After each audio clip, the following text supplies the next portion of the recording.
plana da no deku. Usten dozuele ez dekuz 12 puntu. Zazpidie kontu emotie, bi adierazpen. Gero bat da aprobe bidana.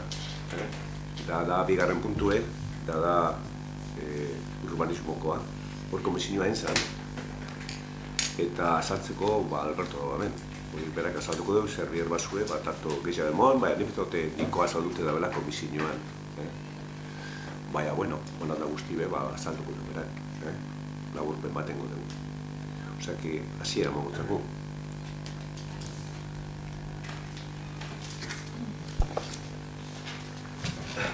Ebazpen zatia, lehenengo puntua 2021ko martxoaren 31ko akta honestea. Ez dakit zeo zer teko zuen aktaren gainean. Onartutzat emoten dugu? Bai? Hau batez.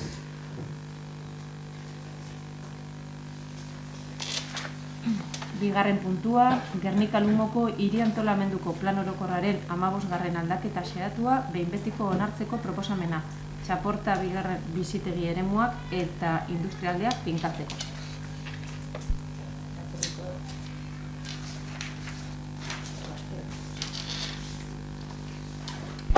Era laburtuan irakurriko dute ebazpen proposamena. Proposatzen dana urrengoa da. Lehenengoa, Gernika-Lumoko hiri antolamenduko plan orokorraren 15. aldaketa behin betiko onartzea, txaporta bi industrialdea eta bizitegi eremuak finkatzeari dagokionez. Arkitektura eta hirigintza bulegokoa eseak idatzitako eta Arrasate taldeak sustatutako dokumentuaren arabera. Dokumentu horretan, ingurumen ebaluazioaren espedientea eta ingurumen txosten estrategikoa formulatzen duen urtarrilaren 10. ebazpena biltzen dira. Bigarrena, akordio hau aldaketaren ageri teknikoarekin batera, behar bezala izapidetuta, Bizkaiko Foru Aldundiko hirigintza plangintzako erregistrora bidaltzea, Gordaiatzeko. Hirugarrena, ingurumen txosten estrategikoa 2020ko otsailaren 11ko Euskal Herriko Agintaritzaren aldizkarian eta helbide elektroniko honetan argitaratu zen. Gernika-Lumo.eus, udala, iragarkiak. Laugarrena, akordio hau onartutako hirigintza araudiarekin batera, Bizkaiko aldizkari ofizialean argitaratzea. Horrez gain, akordioa lurraldeko irakurle gehien dituzten egunkarietako batean gutxienez argitaratzea. Bosgarrena, akordio honek bide administratiboari bukaera ematen diola adieraztea. Akordio honen kontra, Bizkaiko Justizia Auzitegi Nagusiaren aurrean, administrazioarekiko auzia errekurtzoa zuzenean jarri daiteke.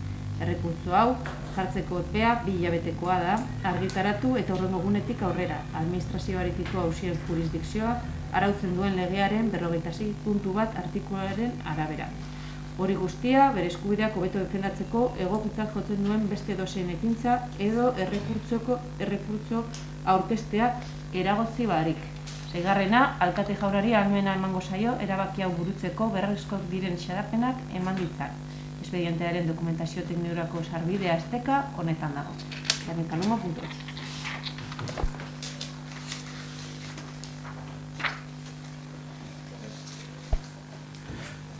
Arratsaldeon, labur azaltzeko modifikazio honetan gakoa edo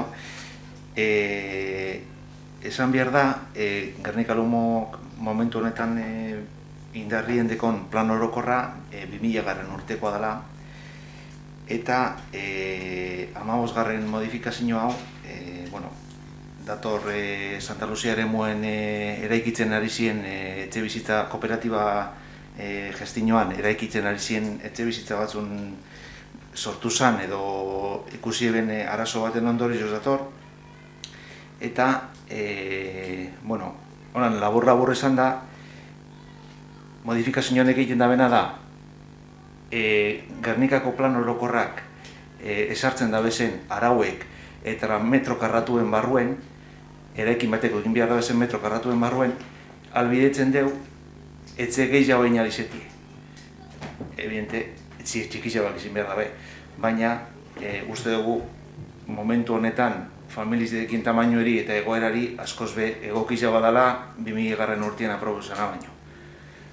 Labur esan da, hori izango litzeke, metro etxe pisuen arabera, konputa biharrien metroen arabera konputa beharrako da bera, edo konputako da bera. ez da aldatzen, ez edifikabilidaderik, ez eraikinen alturarik, ez ezer. Bakarrik albidetzen da, etziek metro gitxiago ez, etze gehiago baina albizeti. Eta beste, pasatu duen komisiotik, prozesuen eko luzi izen da, informe pilo bat eskatu behar izan dielako, pasatu duen komisiotik eta ez dut uste inongo arazorik egon beharko lukenik.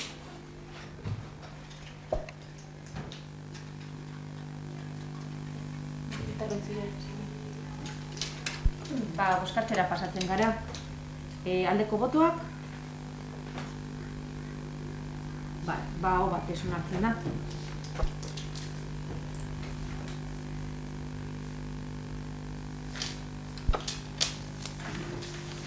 Hurrengo zatia, ebazpenik ematen ez duen zatia, gobernu organoen jarraipena eta kontrola. 3. puntua, azken batzarretik gaur arte emandako dekretuen berri emotea. 279-tik 428. Hori deialdiarekin batera banandu ziren, beste zehozer gure baduzu jakin. Bestela, hurrengoko puntuak, 4.tik 9.garrenera kontu emotea dira. 4. puntua, 2008 udalaren eta bere autonomia dun erakundeen aurrekontuen kitapenaren berri emotea. 5. puntua, udalaren aurrekontuko lehenengo, 2008 lehenengo kreditu aldaketa espedientearen berri emotea, 2008 ekitaldiko kreditu gerakinen txertaketa. 6. puntua, lanbide ekimenak zentroko aurrekontuko 2008ko lehenengo kreditu aldaketa espedientearen berri emotea, 2008 ekitaldiko kreditu gerakinen txertaketa. 7. puntua, kulturetxeko aurrekontuko 2008ko lehenengo kreditu aldaketa espedientearen berri emotea, areto batean egokitzapen lanak burutzeagatik gastuari aurre egin ahal izateko kreditu transferentzia. 8. puntua, udalaren kirol patronatuko aurrekontuko 2008ko lehen kreditu aldaketa espedientearen berri emotea. 2008 ekitaldiko kreditu gerakinen txertaketa. 9. puntua, Gernika Lumoko udalaren eta bere autonomia dun erakundeen 2008ko aurrekontu kontsolidatuaren kitapenak aurrekontu egonkortasuna aztertzen duen txostenaren berri emotea. 10. puntua, litzatekeia adierazpen instituzionala LGTBI fobiaren aurkakoa.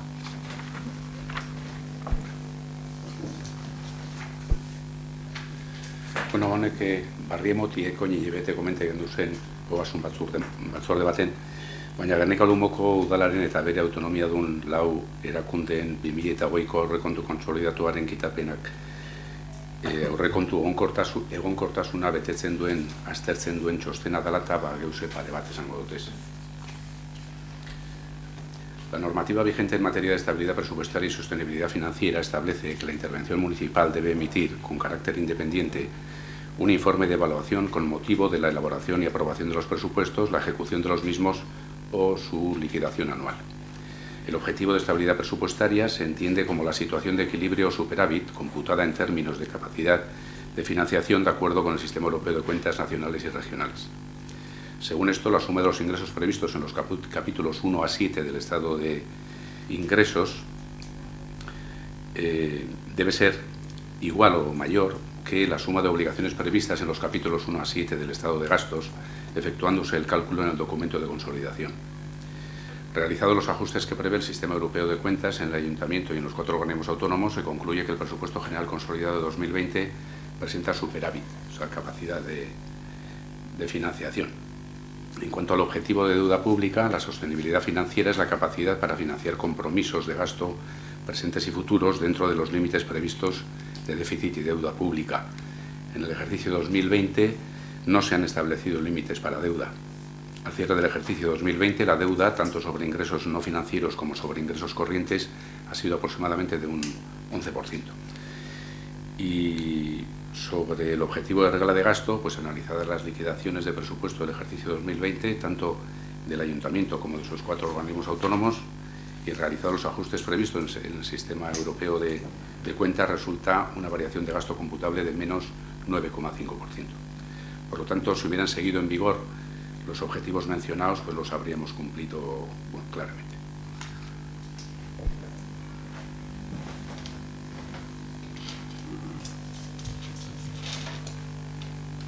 Oin bain besterik ez badau, 10. puntura pasatzen gara, adierazpen instituzionala, maiatzaren 17 LGTBI fobiaren aurkako nazioarteko eguna dela eta.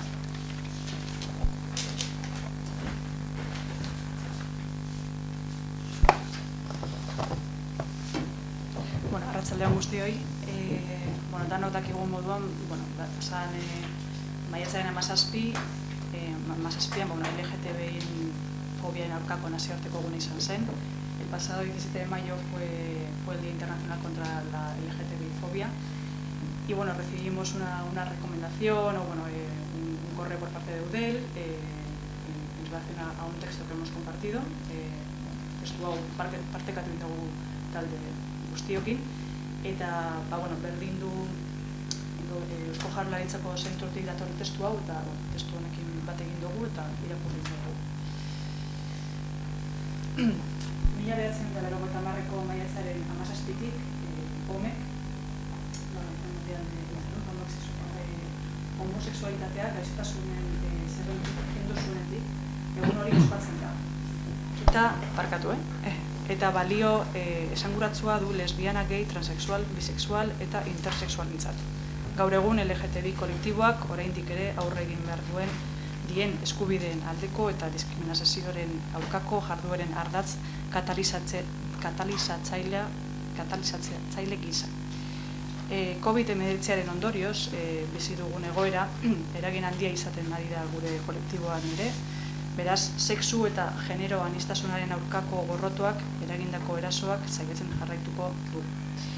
Hau da, berdinduk esaten duena, Eusko Jaurlaritzatik datorrena. Eraso horiek ez dira gure inguruan bakarrik gertatzen, lesbiana, gay eta bisexualen lege babesean aurrerapen handiak egin diren arren, NB-ko 79 estatukidek sexu bereko helduen artean adostatutako sexu ekintzak zigortzen jarraitzen dute, hilgak, lesbiana, gay, bisexual, trans eta intersexen nazioarteko elkarte, adierazten duen bezala, Human Rights Watchen arabera, pandemiak desberdintasun arrakalak eragin ditu.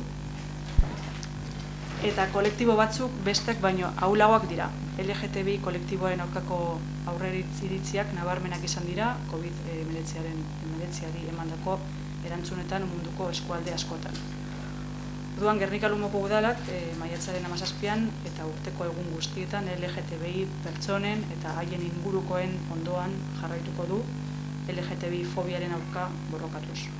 Gaur egun oraindik ere beharrezkoa da gure gizartean oraindik indarrean dauden diskriminazioen aurkako borroka sendotzea, gizarte osoaren erantzukizuna, diskriminazio eta indarkeria mota guztien aurka borrokatzeko. Euskadi inklusiboa eta askotarikoa aldarrikatzen dugu, aniztasuna aztergai dugun esparrutik ulertuta. Baina baita ere, osotasunean ere, berdindun, indarrak batuko ditugu, eta gu beraiekin gaude, gizarte eta erakunde eragile guztiekin gizarte justuagoa, errespetatuzkoagoa eta integratzailea eraikitzeko. Berdintasunerako eskubideen eta sexu orientazio eta generogatiko diskriminaziorik ezazen alde lan egiten jarraituko dugu, aniztasunaren bizipen askea sustatzeko helburuekin. Arratsaldeon, gu bat ditzen dugu LGTBI fobian aurkako egune dela eta adierazpenagaz. Lesbiana, gay, bisexual, transexual eta intersexualak esan duzun moduen urte luzez bizi zen dabe diskriminazioa eta bazterkerize. Eta azkenengo urte honetan egoeri ez daudetu. Pandemizek eragin zuzen aukideo kolektibo horren eskubide galderan eta prekarizazioan. Oindala 30 urte gaixotasunez ala esatetik gizarte osasuntzu bat edukitzera LGTB-fobia bako gizarte bateran dino geratziaku bide luzie eta geratziaku lana. Horregaitzik aldarrikapen egun honek eta manifestu honek garrantzitsue dire, baina bai uste dugu egun zehatzetan LGTB friendly izaera hori agertziez gain biharrezkoa direla benetako hildo politiko firmiek eta horre gauzatzeko baliabideak. Eta instituzioak horretan badeko zeregine, badeko garduria eta hartu beharko dugu zelekuan lekuko konpromisoak.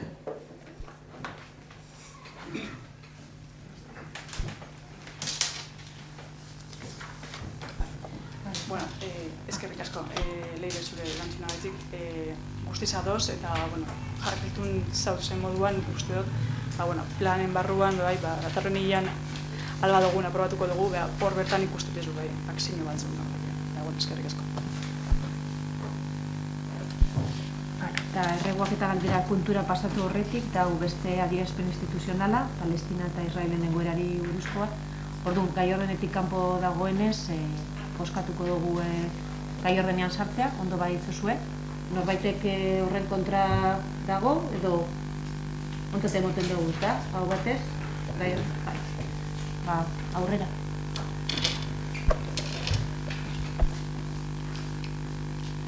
Arratsaldeon. Palestinan gertatu diren azkenengo egunetako gertakeren harira dator adierazpen hau. Israelgo auzitegiek Jerusalemeko Sheikh Jarrah auzotik hainbat familia kanporatzeko eta Israelgo estatuko segurtasun indarrek Al-Aqsa meskitaren aurka egindako erasoaren ostean, Palestinako tentsinoa gogortu egin zan berriro. Benjamin Netanyahu, Israelgo lehen ministroak iragarri zuen, Israelek Gazaren aurkako erasoak areagotuko dituela. Eta azken bi asteetan, 200 pertsonatik gora hil dituzte Israelek Gazan eragindako bombardaketek.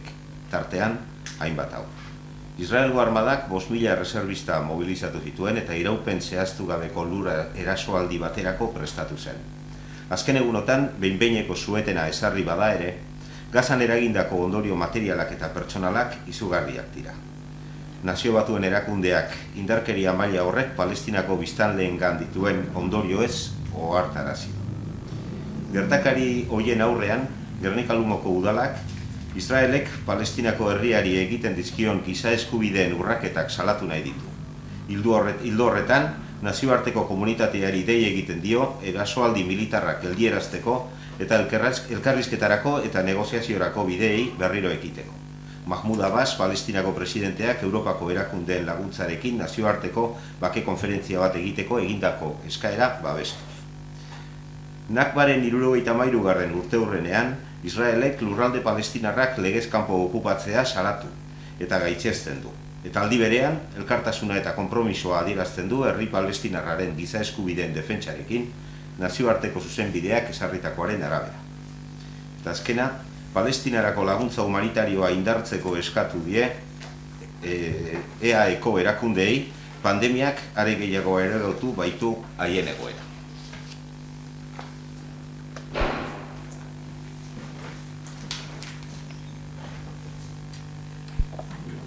Adierazpen instituzionala denez ez da beharrezkoa buskatzea, eta erreguak eta galderak puntura pasatzen gara.